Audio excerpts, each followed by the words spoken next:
Are you ready to take your business to the next level? Every day there are countless books and articles that are published offering the key on how to make your business a success. It's easy to feel overwhelmed trying to keep up and run your business. That's why Deb Creer created the Business Power Hour. Keep up on the latest trends, best practices, and techniques for how to make your business a success. Let the Business Power Hour do the heavy work for you. Good morning. Good morning. I am Deb Creer, and I am passionate about giving professionals the tools that they need to make themselves and their businesses as successful as possible. And we're going to have a great discussion today about something that we do talk about every once in a while, and that's leadership and how to lead, because it's something that is a challenge for organizations, for people. And so we're going to be talking about how to help that process along. And so please join me in welcoming William C. Davis to our program today. Welcome, William. How are you? Good, Deb. How are you doing? I am hunky-dory. Well, let me tell people a little bit about you, and then we'll jump into this. So organizations and conference organizers hire William C. Davis to transform managers into true leaders who inspire, retain, and elevate their teams, because most companies struggle with siloed departments, unresolved conflicts, and costly turnover. So he helps them to build relationship-driven leadership cultures where collaboration thrives, people stay engaged, and performance accelerates. The bottom line, William turns struggling managers into leaders people want to follow, creating happier, more productive, and future-ready teams that drive sustainable growth. He is also the author of The Ultimate Leadership Blueprint, How to Lead Without Just Managing, and also Building Genuine Relationships, The Leader's Guide to Connecting. So again, William, welcome. Thank you. Appreciate that very much. Well, you have had quite the career. And so tell us a little bit more about how it is that you got to where you are today. So I started off with Bank of America right out of college, and I spent almost 25 years with them. Number of different areas: retail, mergers and acquisitions, HR. And then I moved on to a outsource group that got to, again, deal with a number of big clients and had a big team. And then I moved on to Walmart, spent about 18 months with them, and they're just not my cup of tea. So I told my wife, I said, I want to try something different. I turned 60 last year and, getting to the point where I want to retire. And I said, the last 5 years or so, I want to do something different, give back. And one of the things I'm very passionate about is what I perceive as poor leadership, not just in corporate America, but in society as a whole. Right. And would like to be a part of the solution, particularly for the younger generations that are coming up. I love it. I love it. And I think one of the things that happens is people assume that because they have a title, whatever it is, president, founder, director, whatever, they are automatically a leader. And of course, nothing could be farther from the truth. That's absolutely correct. And in fact, Deb, I'll tell you, some of the greatest leaders I ever worked with never had a title. Right. It was just the influence and the ability for them to show that they cared about people, the process, and the end result. And they were happy, doing what they were doing. Right. So, and that was with my first book. What I really wanted to get across to people is there's a difference between leader, manager, and boss. And unfortunately, though, we use those terms interchangeably, but the discipline for each one of those is so different. And we have to understand that in order to be successful. Right. So, of course, the key for somebody in that role is that they are all three, right? They are the boss, they are the leader, and they are that title. So how do you get somebody to that point? And can you? I mean, if they are just not, there are some people, it's like, nope, not going to happen. Yeah.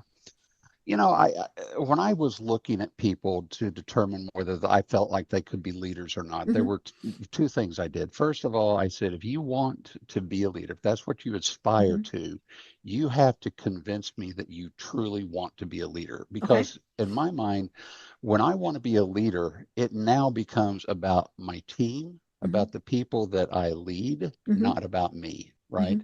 It's not about my success. It's Hmm. not about my props. It's about making sure my team is getting the Hmm. support and accolades that they Hmm. need.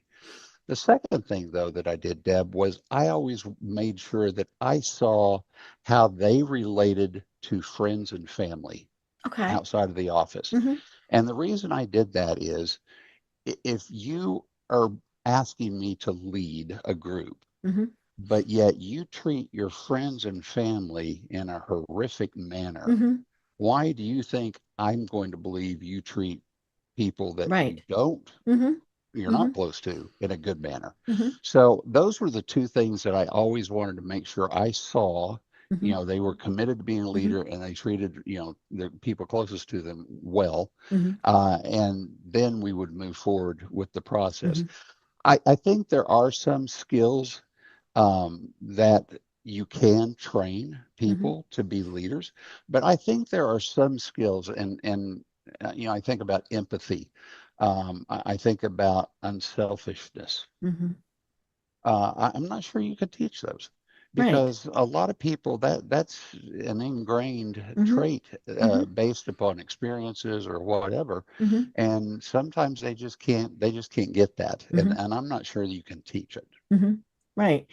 And a lot of that is a product of your upbringing, right? Yes, Were yes, you taught as a child to care for others? yes. I was. I am deeply religious family Hmm. growing up, Hmm. and I've always tried to live by the golden rule, Hmm. do unto others. Hmm. And the way that I've applied that was, again, making sure that I understood these people are humans. Hmm. They've got challenges on a Hmm. daily basis. They've got, good times, bad times. I've got a responsibility to help them, Hmm. and regardless. Hmm. And not only that, I want to treat them in such a fashion where they feel like they are appreciated, Hmm. right? They're not just a number. They're Right. not just an Hmm. asset or Hmm. what so many corporations look at people like these days. They are truly appreciated as a whole person, not just for what they can Hmm. contribute to the Hmm. office. Right. And I'm like you. I look at how people treat others that are um I hate to say it, but there's kind of the concept of a lower position, right? Yep. So Yes.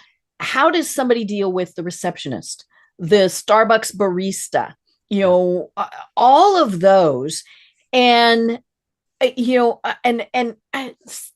do they treat them like they are an underling, Right. or do they treat them like they are an equal? And sometimes that's just a matter of respect, saying thank you, things like that.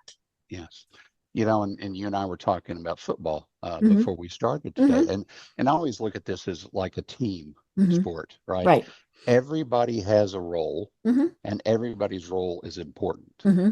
On a football team, the star quarterback usually gets all the accolades, Right. gets all the Mm-hmm. press, all that. Mm-hmm. But if the tackle, the guard, the Mm-hmm. center, the tight end, they Mm-hmm. don't do their job, Mm-hmm. that quarterback doesn't Mm-hmm. succeed, right? Right. And In it's the fact, he, same. he might get hurt. He might get hurt. That's right.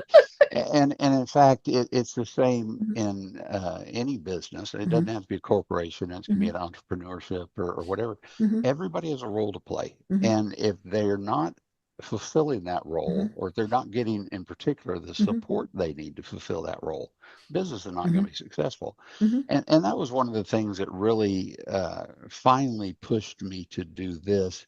I got really tired of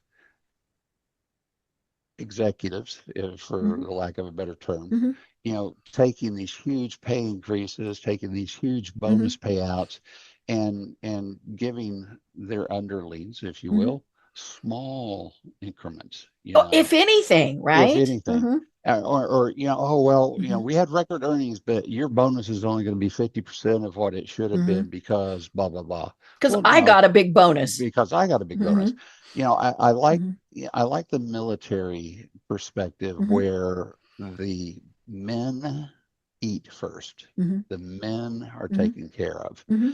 and then the officers and Mm-hmm. whatever come Mm-hmm. in and then they take Mm-hmm. what's left. That's where we need to get to at Mm-hmm. corporate America, because Mm-hmm. I don't care who you are, you're Bill Gates or Bezos Mm-hmm. or anybody else. Mm-hmm.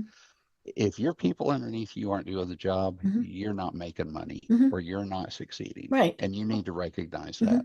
Right. And talking football, I've shared this on the program before. I'm from Colorado, so Denver Yep. Broncos, right? Yep. Yep. And when Peyton Manning Yeah. signed to be the quarterback, we had actually already moved to Atlanta, but I was friends with some sports reporters back Yeah. in Denver. Yeah. And Peyton lived at Dove Valley, which was the corporate headquarters, for a Yeah. little bit. They had little apartments there for people, because his family stayed in Indianapolis. School was still in session, and so he didn't want to move the kids during that, and so he just stayed at Dove Valley. And one of the things that he did was he told them that he needed a bio, including a picture of every single person who worked there, every person from the janitors up to the team owner, right? Yeah. And he said, because to him they're all the same. Yeah. And he wanted to be able to walk up to whoever and ask about their kids, or do whatever it was. And he said, because you never know when that person who's sweeping Yeah. has the key play, or all of those things. And just based on what I've heard about Peyton in general, I think this is true. He really did see it as a team. Now, he knew he was the leader. I mean, he was Peyton Manning, but he really did think of every single person associated with the Broncos as being equal. Yeah, and that's again the attitude that we've Mm-hmm. got to have, right? I Mm-hmm. mean, just because I have a title doesn't mean I'm Mm-hmm. any more important to an Mm-hmm. organization Right. than anybody else. Mm-hmm. And you were talking a little bit about, can you train someone? Can you see someone? That ego, Mm-hmm. right, that so many people have. Are you able to put it aside Mm-hmm. and understand that Mm-hmm. everybody is critical? Mm-hmm. And they're not your Mm-hmm. competition. Mm-hmm. That's one of the things I always found Mm-hmm. interesting was people would look at their team and, oh, they're my Right. competition. This person I could might get outshine them. promoted above me or Right. earn more than me or whatever. Mm-hmm. And I've always told people, guys, when you look back on your career, the accomplishments Mm-hmm. that your people have had should be Mm-hmm. your greatest Mm-hmm. accomplishment. Mm-hmm. Should be your greatest compliment. Right. I can't even begin to tell you how many people that have worked for me through the years that blew past me on the corporate ladder, Mm-hmm. and I was happy for them. Right. It Mm-hmm. wasn't something I aspired to. It was Mm-hmm. something they aspired to. Great. Mm-hmm. I'm going to do everything I can Mm-hmm. to help you. And but we've got to get to that attitude. Life is tough enough Mm-hmm. without making it a Mm-hmm. competition. Right. Right. Yeah. And we see examples all the time in the media of bad leaders. Yeah. And politicians, corporate people, I mean, all of that. I mean, we just see examples of that. I think one of the ones that you could not pay me to work for Elon Musk. Yeah. And I saw this was just a couple weeks before we are recording this. He got a huge raise from the board of directors, and and now I saw this on Facebook, right? So it may or may not be true. In fact, more than I mean, I do take things I see on Facebook unless they show the source and all that good stuff. Right. But they were saying he got a huge raise, and most of his employees are barely at minimum wage. Right. Yeah. That again is such a sad thing, because Mm-hmm. again, it's not about you. Right. It's not Right. about you. Mm-hmm. The one thing I always try to instill in my folks is this is a team, Mm-hmm. right? And some even I joked with me. I tried to make it a family, Hmm. and I did, from Hmm. the perspective of treating each other Right. correctly. Hmm. But this is a team. We win together, Hmm. we lose together, Hmm. right? And you've always heard the adage that you're only as strong as your weakest link, Hmm. and that's true in Right. every aspect Hmm. of life. Hmm. And when we look at people and try to pigeonhole them in Hmm. a area where we're undermining Hmm. their importance, you're going to fail, Hmm. and you're not going to be a good leader. One of the things you had mentioned, how bad leadership Hmm. it can be. One of the things that really drove me to make this decision was in 2023, the World Economic Forum Hmm. came Hmm. out and said we had a world economic or Hmm. a world leadership Hmm. crisis. Well, in November that same year, U.S. News and World Report Harris poll came out, Hmm. and 86% of respondents said we have a leadership problem in Hmm. America. Right. And then 78% of them said we had a leadership crisis in corporate America. Hmm. Right. So, and not to get political, but, when we look at the home today, Hmm. the biggest problem we have in the home today is a lack of leadership. Hmm. Right. And whether whatever the reason would Hmm. be, it's a tragedy that need not exist, Hmm.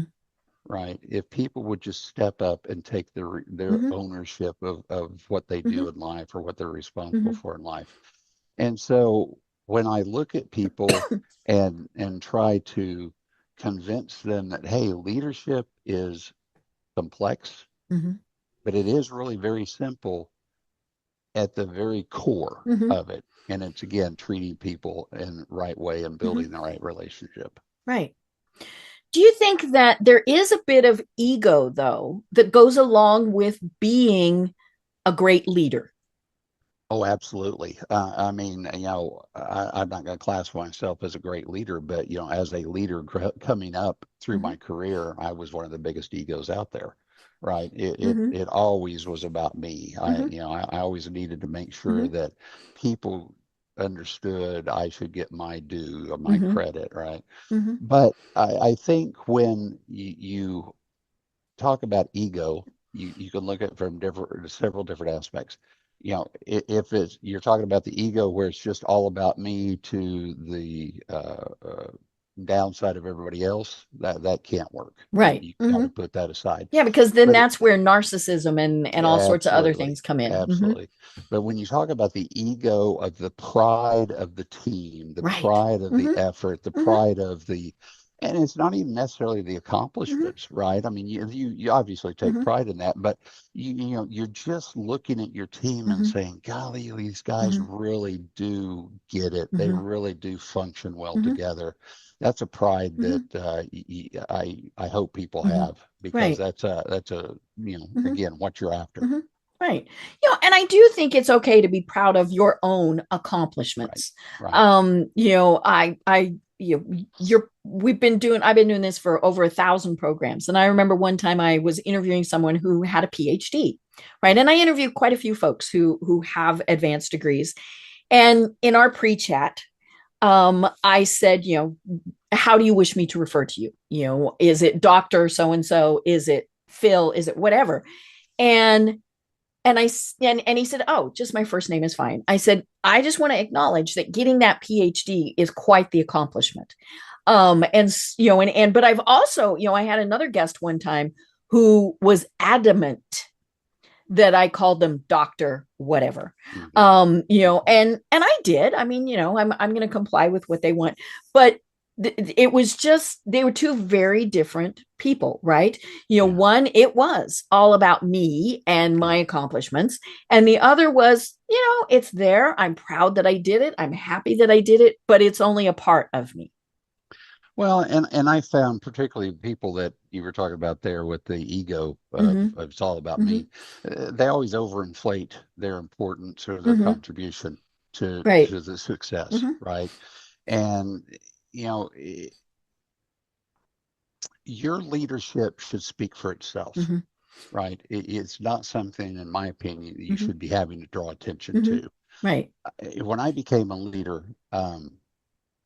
obviously I had challenges, Hmm. but I very quickly understood that, you know what, everybody else is trying just as hard as I am. Hmm. Everybody else may not have had the opportunities Hmm. that I've had to get, Right. to get to this point Hmm. in their career. And so what is my responsibility towards them, right? Hmm. It's to help them Hmm. grow, Right. help them be Hmm. satisfied, help them be Hmm. fulfilled.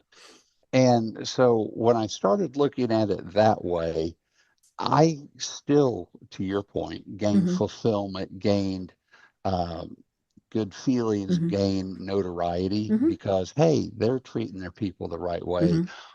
And, the biggest accomplishment or the proudest accomplishment I had is throughout my career, I had a 90% plus retention rate. Right. That's Over 30, phenomenal. Hmm. yeah, over Hmm. 38 years, that's pretty hard to do. Hmm.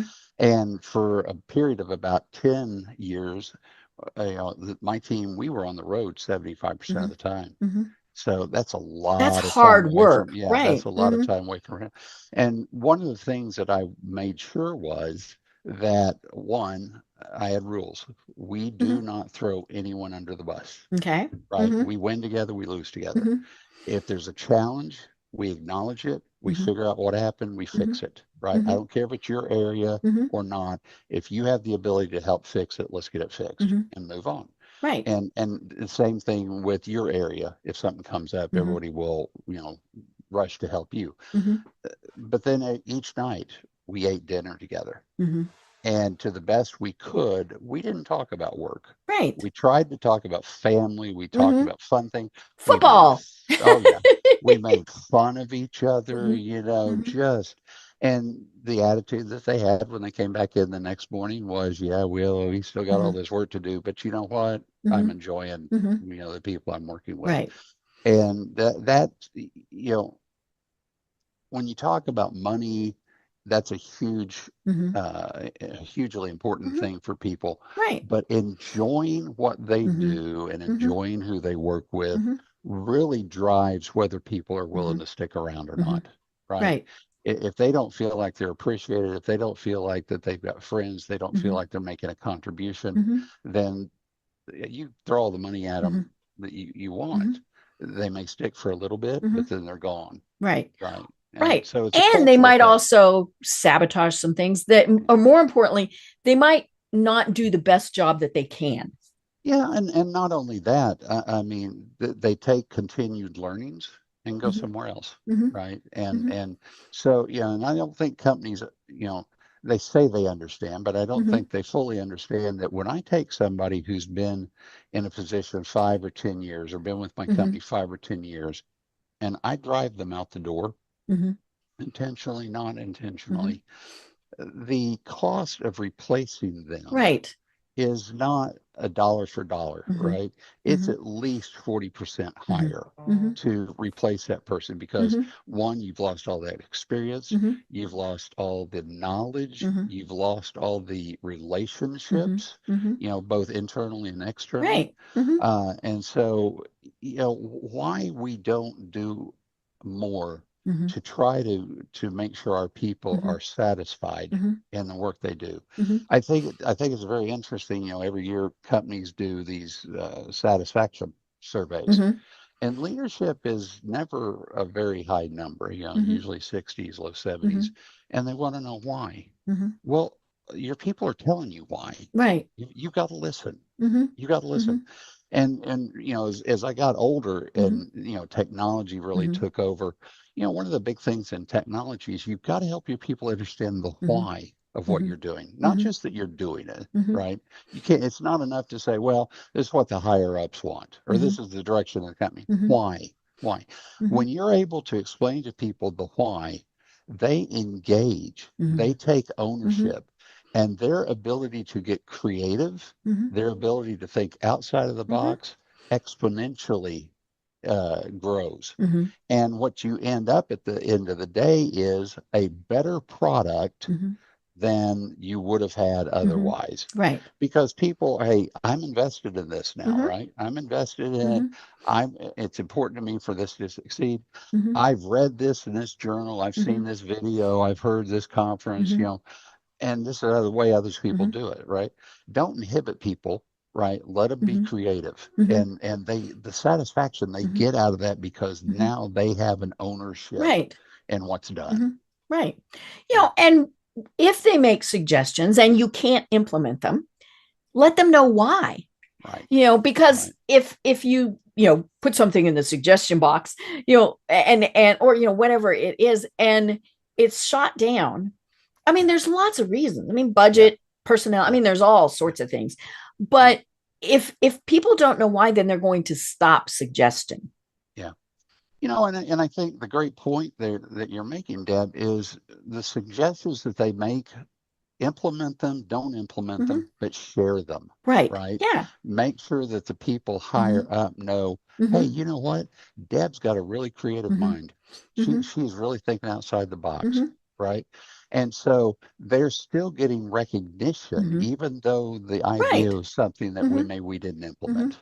Yeah, hmm Right. Because then when they're looking for suggestions, they yeah, will go back to those people and say, yeah. hey, Hey, hey, you Deb, we're thought of doing this this. Do you before. think? Yep. Yeah, yeah, Yeah. yeah, Yeah. absolutely. Yeah, And it's so important to, empower them yeah, to delegate. I mean, that's the other thing, right? Leaders yeah, get caught in the, I can't let anybody else do this for whatever reason. So delegating becomes very yeah. important because you're telling them I trust them, Right. and Absolutely. so that I think is one of the key things that leaders need to know is, they don't have to do everything. Right. Well, and again, you talk about leadership management and boss. I don't even want to talk about boss Mm-hmm, because that is such an arrogant attitude. mm-hmm, But managers I have always looked at as more of let's get the work done, right? right. The A to Mm-hmm, Z mm-hmm, checklist. And now they can be leaders mm-hmm, too, and a mm-hmm, lot of them are.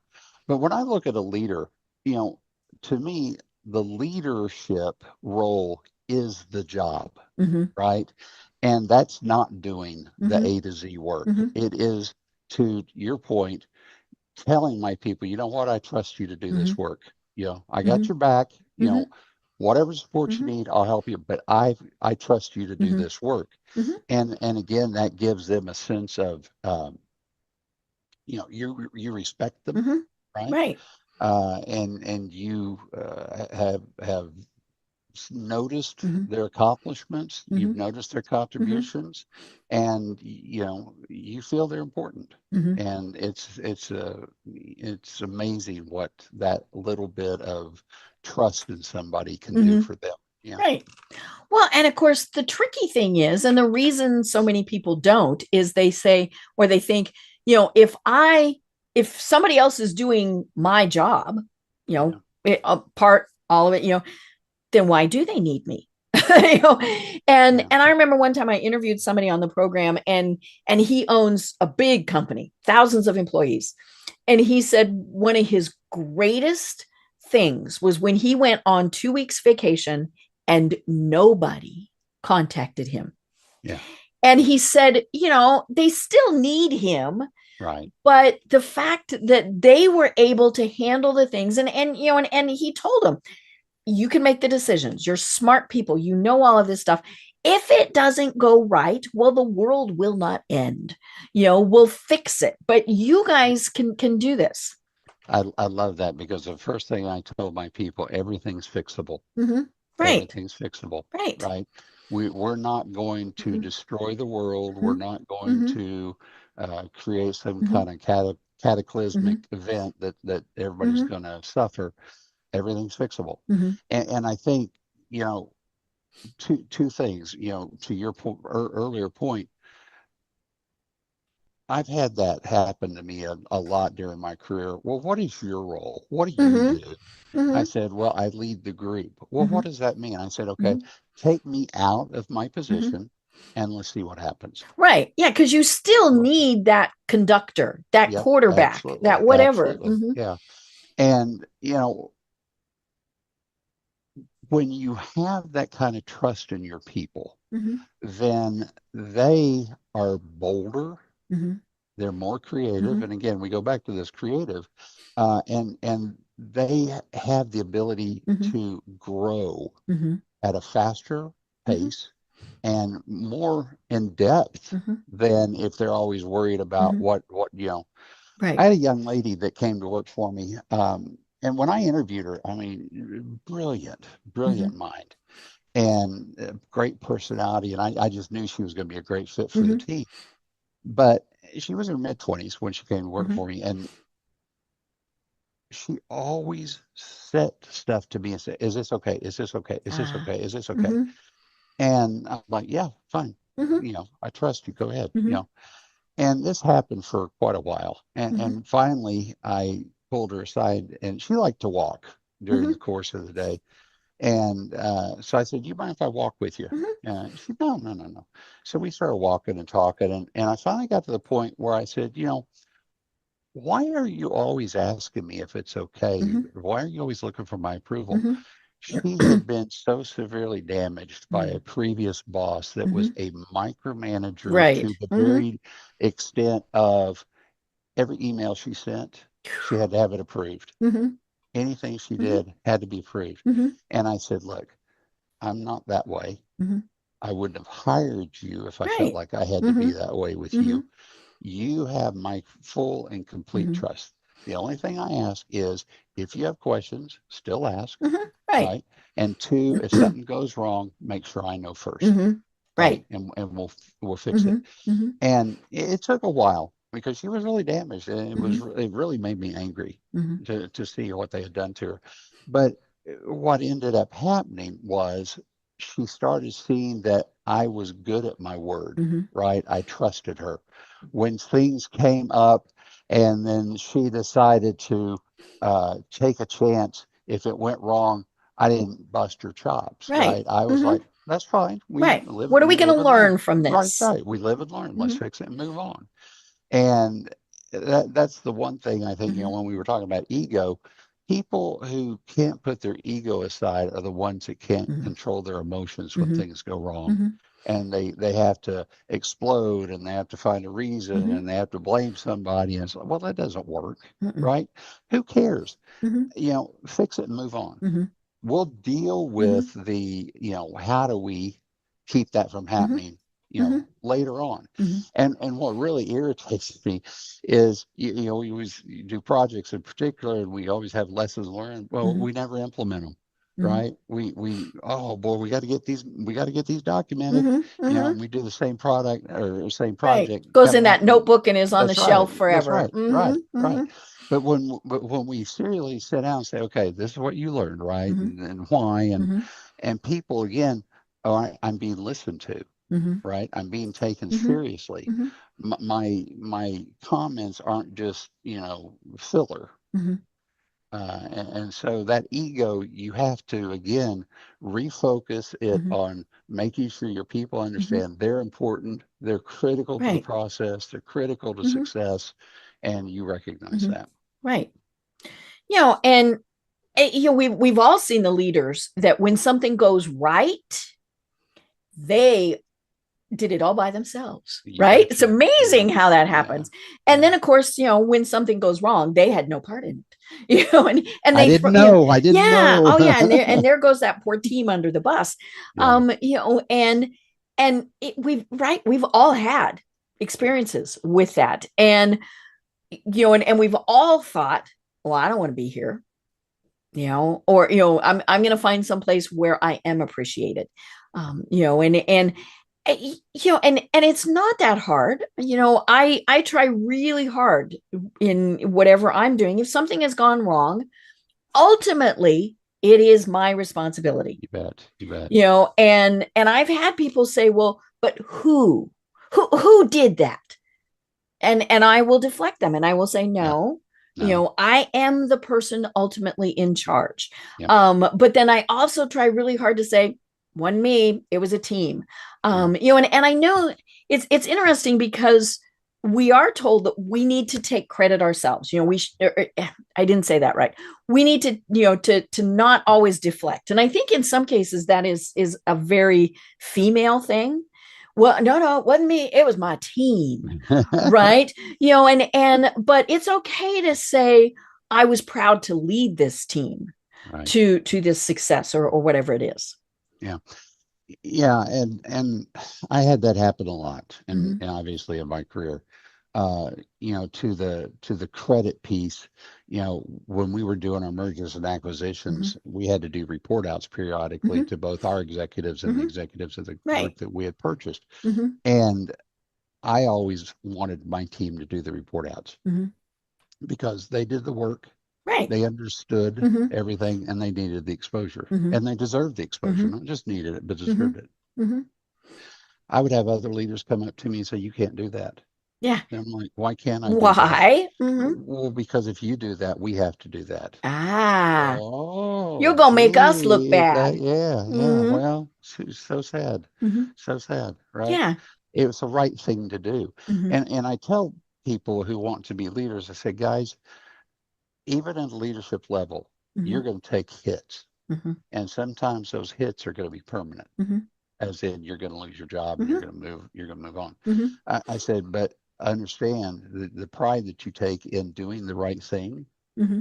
is something that Mm-hmm. you nobody can take away Mm-hmm. from you. Nobody Right. can take away from you. Mm-hmm.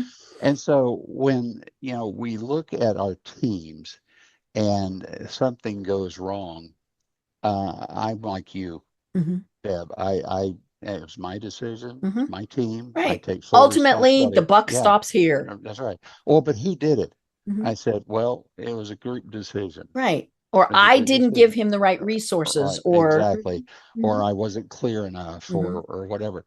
Well, somebody's gonna have to pay for this. Okay, fine. Mm-hmm. What are you gonna do? Mm-hmm. What do you feel like you need to Mm-hmm. do? Mm-hmm.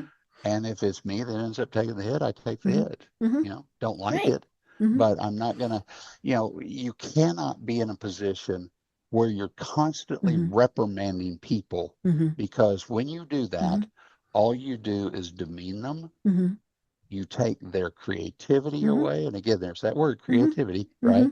You take their desire Mm-hmm. away, and you take their productivity away. Mm-hmm. And again, to your point earlier, the first Mm-hmm. opportunity to jump ship, either Mm-hmm. internally or externally, they're Right. gone. Mm-hmm. They're gone. Right. Yeah. Right. And it is okay sometimes for them to jump ship internally. Yep. I was working with a young lady one time on how to really work on her LinkedIn profile because she wanted to change jobs. And so, we got it all spiffed up, all that good stuff. And then I followed up with her later, and she had the funniest story. She said, she was doing this and she got called in by her boss. And her boss figured out by looking at her LinkedIn profile that she Mm. was looking elsewhere. And she thought, Yeah. well, I'm done. Right. He's calling me in to fire me. And he said, it looks like you're not happy here. And so she was honest. And she said yes. And he said, what can we do to keep you? He There said, you go. because you are a valued employee. Yep. And so they did. They transferred her to and he's, and he, what type of job do you want? She said, well, I want this. And he said, we have an opening like that. And it had never occurred to her to look internally. I mean, Yeah. I think she assumed, like many people do, they're not going to let me go to another department. And so they did. They transferred her. So she, of course, the cool thing is she kept her benefits. She, as she put it, I kept my parking space. But the important thing was that company kept a valued employee. Now, did her department, they had to find somebody to replace her, but they were very proud of the fact that she was able to go to a different place in the company and be very successful there. And that's part of leadership is, Mm-hmm. one, to make sure you have succession planning Right. Mm-hmm. as an active, Mm-hmm. process Mm-hmm. all of the time. Mm-hmm. But the question you have to ask is, Mm-hmm. why didn't he know that she was unhappy? Right. Right? Yeah. Mm-hmm. Those things should be coming Mm-hmm. out, and maybe not necessarily in the one-on-one Mm-hmm. conversation, but you should Mm-hmm. be having some sort Mm-hmm. of, you know, Right. Yeah. If she was so professional. happy or Yeah, so yeah, unhappy she was leaving, right. this was not a one day decision. Exactly, exactly. And so, I think that's one of the reasons, or, one of the ways I feel that we're broken Mm-hmm. today is the fact that, you know, well, let's just say the last couple of companies that I was with Mm-hmm. before I started this one, Mm-hmm. well, your career advancement, your career is your Mm-hmm. responsibility. Right. Well, okay, I'll Mhm. take half of that. Mhm. You take the other half. Mhm. Oh, no, no, no, Mhm. no. Don't want to do that. Don't want Mhm. to do that. Because again, they don't want to put in the Mhm. work to do Mhm. that. And so, it's a partnership. Mhm. Everything about leadership is a partnership Mhm. with your people, Mhm. helping them grow, helping them feel Mhm. uh, satisfied, Mhm. helping identify their Mhm. strengths, helping identify their Right. weaknesses and Mhm. addressing them. I mean, all of it's a partnership. Mhm. And it's not a once a year Mhm. conversation. It's Mhm. not a once a When you quarter do your conversation. performance review. Right, right. Mhm. It Mhm. is it is all about what I talk about, Mhm. establishing that Mhm. relationship, Mhm. right? And establishing a relationship is not just about how are you Mhm. doing your job. Mhm. It is how are you as a Mhm. human doing. Right. I'll Right. give you an example. I had a young man, and people who have heard me on other podcasts are probably sick of this story, but I had a young man, again, came to work for me early, mid 20s. Mhm. Great kid, funny Mhm. as could be, personality, but he was paranoid. He's Mhm. always thinking he was going to get fired. I'm like, I Mhm. just hired you. I'm Mhm. not going to Yeah. fire you. Dude, you got to unpack your Yeah, boxes. yeah, yeah, yeah. Mhm. But he's great mind, Mhm. and very creative. Mhm. And so finally one day I just said, look, what do you like to do outside the office? Mhm. He goes, well, I like to golf. I Mm. said, okay, well, this was 30 years ago, 95. Mhm. I said, I still golf. I said, let's Mhm. go golfing. Mhm. And after he got off over the shock of the fact that we could leave the Yeah. office The and go boss golf, wants me to go yeah, yeah, golf during a uh, weekday. Mhm. yeah. We rented our cart Mhm. and he drove, and man, first 3 or 4 holes were very tense. He was still just, Right. oh Yeah. gosh, I'm with the That ball went boss. every direction Right, except right. towards the hole. Mhm. And so when I got up and teed off on, I think, third or fourth hole, I mean, Mhm. I shanked it so bad, Deb. It was one of the worst shots I've ever hit. And he just stiffened up because he was worried about how I was going to react. Right. Some people take themselves so Mhm. seriously, they'll Mhm. Are you scream, going they'll to break throw a the club. club? Are you going to? Right, right. Mhm. Mhm. And I just looked at him, I said, I hope you know that I'm doing that just to go easy on you. And just started Mhm. self-deprecating, Mhm. and Mhm. we just started laughing. Mhm. And from that point forward, you would have thought we'd known each other Mhm. forever, Mhm. right?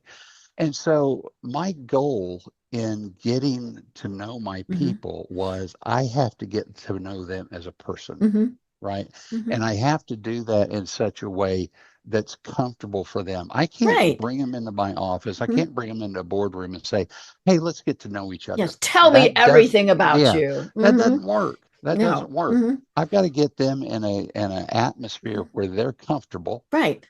and then Mhm. don't push it. Mhm. Let's just have the Right. natural Mhm. conversation, Mhm. and you've got to be able to share too, Mhm. right? Oh, I Mhm. can't share. Yeah, Mhm. that shows signs of Right. Oh, weakness. they might think I'm not. Yeah. Yeah, Mhm. yeah. Mhm. That's not a sign of Mhm. weakness. That's a sign of your greatest strength, Mhm. is that you are willing Right. to open Mhm. up Mhm. to your people Right. and Right. help them understand you're a Mhm. human being too, Mhm. right?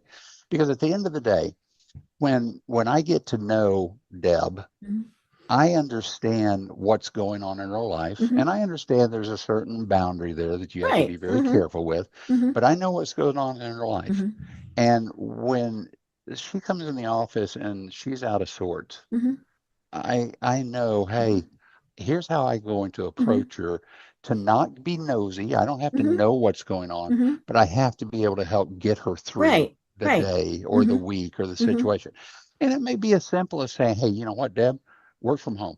I Mhm. know the challenges that, Right. Mhm. just work from home. Mhm. Or heaven forbid, hey, Deb, take a few days off. We'll Mhm. cover for you. Mhm. We'll cover for you. Mhm. This is one, I'm going to get on my soapbox here for a second.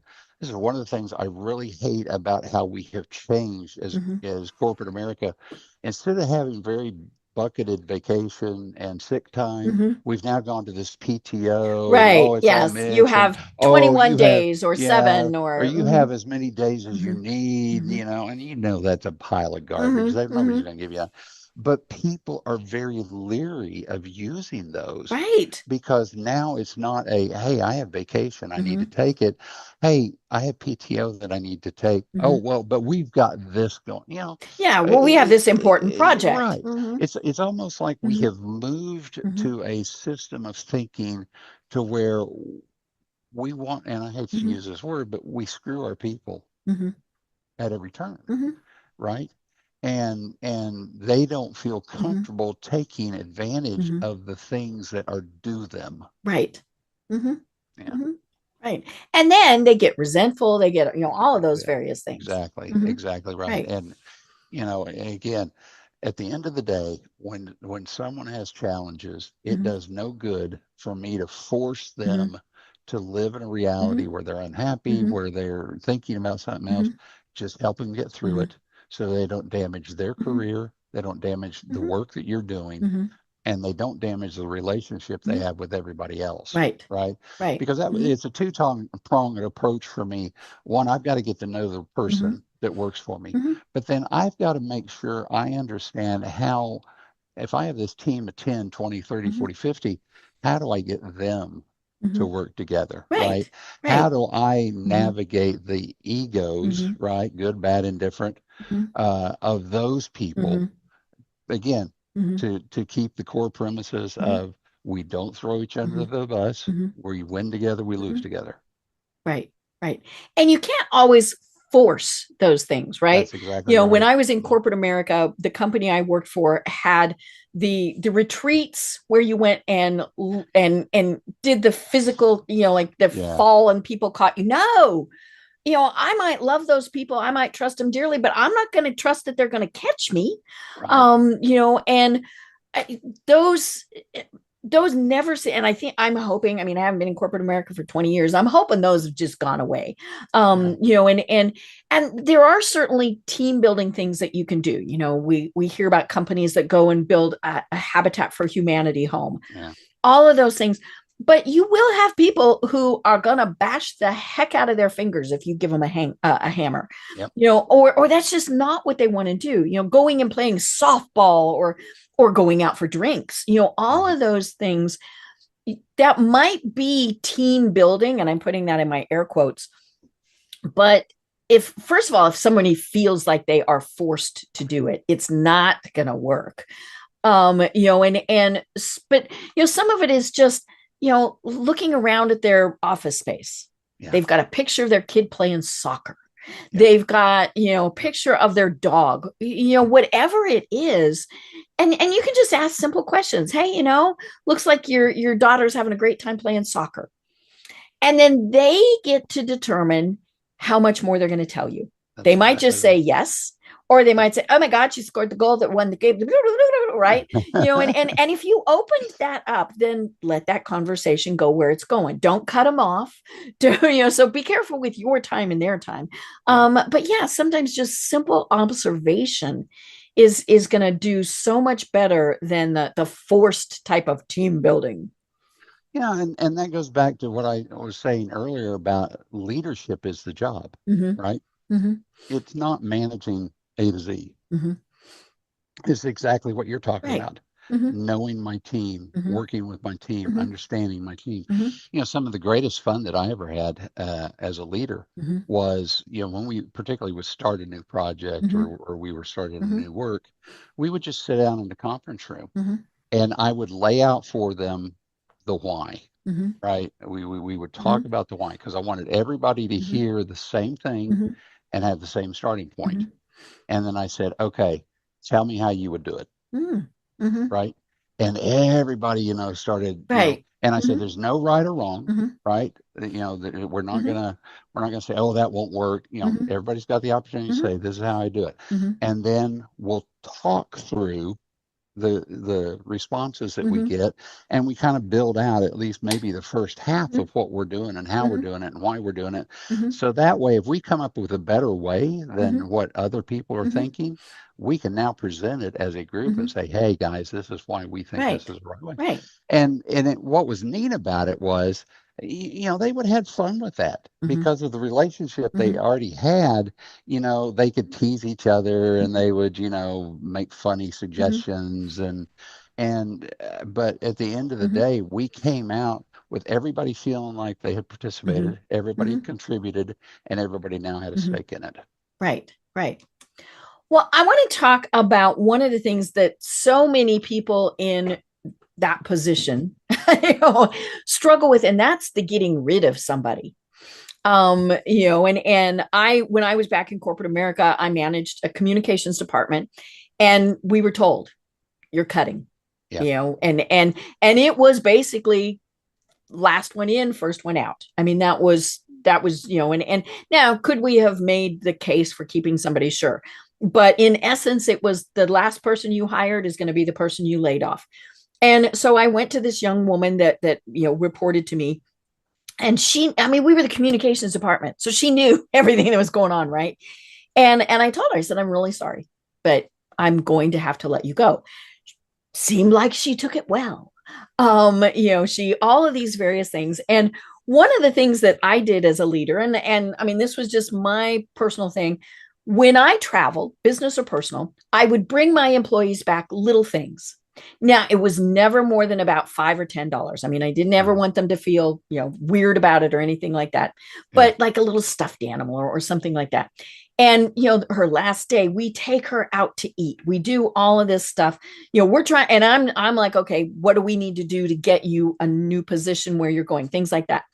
Everything seemed very cool until I go into my office, and she'd already left, and they're in my trash can were all of the things I had given her. Right. Oh. She came in and went, right. And so of course my little feelings get hurt. Because, and all sorts of things. And so then, of course, when people would call me asking for a reference, I did the corporate speak, right? I'm sorry. According to our corporate rules, I can only verify that she worked here. And of course, those people knew from my tone of voice, there was something going on. And so to her credit, she called me, and I explained it to her, and I said, okay, this is what happened. And I was honest. I said, I got my feelings hurt, and we talked through it. And then I gave her glowing recommendations. But how do we handle that when we have to let somebody go? Because what happens is we keep them. And then there's all sorts of other things. The team suffers because you've kept somebody that really shouldn't be there. Yeah. That is the hardest thing to do, right? I've had several situations throughout my career. Obviously the one where the person just doesn't work out, right? Is just isn't it? That's usually an easier right discussion. Yeah, it's like, this hey, just isn't going the way we want it to go from your perspective also. Yeah. And so you can move on, and usually there are going to be hurt feelings, but I always try to reinforce to them, anything I can do, I'm going to do. I'll help you, right? But I also had those, like you explained, that you just had to get rid of somebody. And what I always tried to do was two things. One, sit down with them and say, okay, what do you really want to do? Even though they were going to be leaving, I still wanted them to understand I was an advocate for them. What do you want to do? And we would talk about things they'd want to do. And I said, you know what? I know some people. I'll call them. So whatever I could do, I did. But I had one situation in 1998. We had a merger between the bank I worked for and the people who bought us. And I came in to manage a team that I didn't know any of them, right? I was moved over to manage them. And my boss said, okay, this lady who'd been there 40 plus years, you have to manage her out. Yikes. And I'm like, okay, why? And so he gave me all the reasons of why. Basically that he just didn't like her, right? And he wanted her out, and so did the people around him. So I managed her for probably 6 months. And the whole plan was to do this at her evaluation, which was 7 months, I think. And he came back and he said, I need you to write her evaluation. I wrote her evaluation, and I wrote it based on my observations. Right. And they were all very good. She was very helpful. Was she very questioning of why we did things? Absolutely. But you know what? Her questions were valid. Right. Right. And Not the so, 3-year-old. Why? right. And so it's like we Hmm. don't. And so I wrote the evaluation, Hmm. and he comes back to me and says, "No, this isn't what I want." Hmm. And I said, "It's not what you want, but it's right." Hmm. He said, "No, you've got to get rid of her." Hmm. And I said, "Okay, fine, I'll get rid of her." And he took the evaluation and he made all these extra notes, right? Hmm. And said, Hmm. "Now you got to present this Hmm. to her." And I presented it to her, and Hmm. she looked at it. She goes, "You didn't write this, did you?" And I said, "I did not write this." Hmm. I said, "But that does not change the fact that I have been told." I'm not going to Hmm. lie to Yeah, her. I've been You know, overridden. yeah, Hmm. I've been overridden. Hmm. I said, "But what they want me to do and what I'm going to do are two different things." Hmm. I went to another manager Hmm. and I said, "I know you have this role. Hmm. I have this person that I Hmm. think would fit this role." Hmm. And they're like, "What's wrong with her?" And I said, "As far as I'm concerned, there's nothing Hmm. wrong with her." Hmm. Right? Moved her over to that role. Hmm. My boss came back to me and said, "I told you to Oh. get rid of her." Hmm. I You said, said, well, I did. I did get rid of her. I did. No, no, no. I wanted her Hmm. out. And I said, Hmm. she's out of our group. Hmm. You know, um, when, and this goes back to there are times you're just going to have to take a hit, Hmm. right? Hmm. But you have to do the right thing Yes. by your Hmm. people. Hmm. And, you know, I think when you're put in a position like Hmm. you were saying you were put in or I was put in, Hmm. the thing that you have to make sure the person knows is I am still there for you. Right. Right. I How can I still, advocate for that's you? right. I Hmm. still feel your Hmm. value. Hmm. I still feel your importance. I still feel your Hmm. contributions, and I want to help you Hmm. land. You know, Hmm. and I think one of the things that we need to also do Hmm. is understand what programs your Hmm. organization has to Hmm. help them. Right? Hmm. It may be assistance, financial assistance, whatever. You know, through whatever they're going through. Hey, you know, I know this is tough. I know it's not what Hmm. any of us wanted, Hmm. but here's this program Hmm. that, might help you. Hmm. And then make sure that you're still Hmm. continuing to Hmm. check in on them Hmm. and make sure they understand that, hey, it wasn't just words. Hmm. They really mean Right. it. Right. Well, oh my gosh, William, this hour has just flown by, and I I have so many know. other things I could ask, and so I'd love to have you on again. Um, Absolutely. but for people who are saying, okay, we've got issues, we've got challenges, we need William. How do they find you, and what are the services that you provide? So I have a website, Mm-hmm. williamcdavis.net, Mm-hmm. williamcdavis.net. And so they can reach me there. Mm-hmm. My contact information is on every page. Here's multiple services that I offer. I do keynote speaking, I do workshops, but I also do one-on-one. And when I say one-on-one, I'll, with a company or Mm-hmm. group or Mm-hmm. whatever they want, to just evaluate, Okay. what are you doing Mm-hmm. with your leadership Mm-hmm. program, right? How are your people Mm-hmm. interacting? How are they working together? Mm-hmm. What is the dynamic Mm-hmm. and where's the disconnect? And we just talk about where you're at and how do we fix it? Okay. What is a workable solution for Mm-hmm. everyone? And I'm not a know-it-all, right? I'm not going to sit here and say, well, I got Mm-hmm. this great answer. Mm-hmm. I have what worked for me. Mm-hmm. Now, there's obviously, you have to tweak how you lead Mm-hmm. based upon, I don't lead the same way now that I did 30 years ago Mm-hmm. or even 5 years Right. ago. Mm-hmm. You think about the pandemic. Yeah. Pre-COVID and post-COVID Yeah, are that's very right. different now. Very Mm-hmm. different. So, but there's still a set of principles. Mm-hmm. One is that leading is deceptively simple. Mm-hmm. It is deceptively Mm-hmm. simple. But at the end of the day, leading is and will always be about humans. Mm-hmm. And if you can make that human contact, if you can make that human relationship work, 90% of the job's already done. Mm-hmm. I love it. I love it.